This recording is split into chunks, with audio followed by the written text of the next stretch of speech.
रयतेचा राजा, क्रांतीसूर्य शिवछत्रपती शिवाजी महाराजांची जयंतीनिमित्त आपल्या राजीव गांधी कृषी महाविद्यालय येथे हा भव्य असा कार्यक्रम ठेवला। या कार्यक्रमाच्या निमित्तानं जीवनज्योत चॅरिटेबल ट्रस्ट परभणीच्या संचालिका, मार्गदर्शिका आणि आमच्या सर्वांच्या माई लक्ष्मीताई देशमुख, तसेच मोनिकाताई सरनाईक, नाव चुकलं तर माफी असावी, या महाविद्यालयाच्या प्राचार्या पवार मॅडम, मार्गदर्शक म्हणून उपस्थित असलेले आमचे कवी नायक सर, आमचे सहकारी आणि मार्गदर्शक शिवचरित्रकार आमचे परमेश्वर कदम पोलीस पाटील, उपस्थित सर्व गुरुजन वर्ग आणि सळसळत्या रक्ताचे माझे बालमित्र मैत्रिणींनो, सगळ्यांना जय शिवराय। मित्रो, तुम्हाला सर्वांना माहित आहे या महाविद्यालयाचा मी माजी विद्यार्थी आहे। माहित नाही? याच रस्त्यावर समोरच्या याच पटांगणात भविष्याची स्वप्न घेऊन आम्ही पण तुमच्यासारखंच वावरत होतो। आज त्याच रस्त्यावर खांद्यावर 3 स्टार, लाल दिव्याची गाडी आणि 60 गावाची कायदा सुव्यवस्थेची जबाबदारी त्याच रस्त्यावर घेऊन मी फिरतोय। तुम्ही पण फिरू शकता। हा मेसेज या शिवजयंतीच्या निमित्तानं मी आवर्जून देण्यासाठी खास उपस्थित राहिलेलो आहे। या महाविद्यालयातच पुढं भविष्यात काय करावं हे स्वप्न घेऊन धडपडत होतो। आजचा विषय आहे तो शिवाजी महाराजांच्या जयंतीच्या निमित्तानं मार्गदर्शन करावं। जे महापुरुष आहेत, प्रत्येक महापुरुषांना महत्वाचं या समाजाला घडवण्यासाठी खूप चांगलं असं योगदान दिलेलं आहे।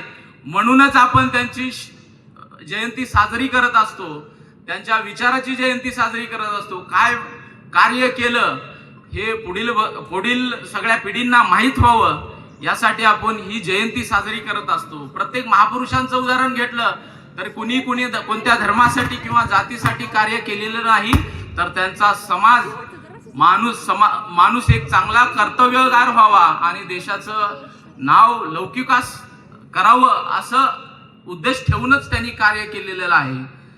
शिवाजी महाराजांनी 18 पगड जातीच्या लोकांना एकत्र घेऊन स्वराज्याचं एक स्वप्न घेतलं आणि ते सत्यात उतरवलं आणि ते स्वराज्य 18 पगड जातीनं गुण्यागोविंदानं नांदलं पाहिजे याची देखील कटाक्षानं दक्षता घेतली।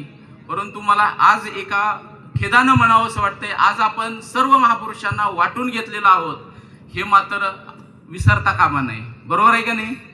सर्वजण कोण म्हणते आमचा अमुक, आमचा तमुक, इवन रंग देखील आम्ही विभागून घेतलेला आहे। मी एवढ्याच उद्देशांना सांगू इच्छितो की आपण शिकलेली पिढी आहोत। तुम्ही तर पुढं देशाचं भविष्य आहात आणि देशाचं भविष्य एकच विचार करतं की हा समाज, हा देश एक कार्यतत्पर होण्यासाठी तुमच्या साक्षर आणि सजग समाजाची गरज आहे आणि त्यामध्ये तुमचं इन्व्हॉल्वमेंट तितकंच महत्त्वपूर्ण आहे।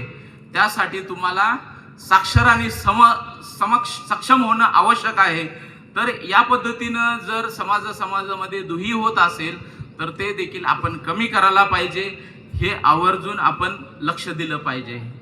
शिवचरित्रकार आमचे सहकारी आहेत, खूप शिवाजी महाराजाबद्दल त्यांचं कार्य आपण बऱ्यापैकी सगळ्यांनी गायलेलं आहे। आताच्या आपल्या मुलींनी सादरीकरण केलं ते शिवचरित्रकार किती म्हणजे शिवाजी महाराजांचं कार्य किती महत्वाचं होतं हे सगळ्यांनीच ऐकलेलं आहे, आत्मसात करणं गरजेचं आहे। मी या ठिकाणी एवढं नमूद करू इच्छितो। आज माई आहेत, एक आठवण कॉलेजची मी आवर्जून सांगू इच्छितो।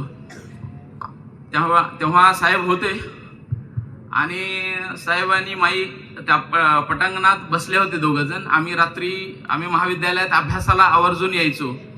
आम्ही 5-7 विद्यार्थी अभ्यास करून रात्री 10:30-11च्या दरम्यान आम्ही जात होतो।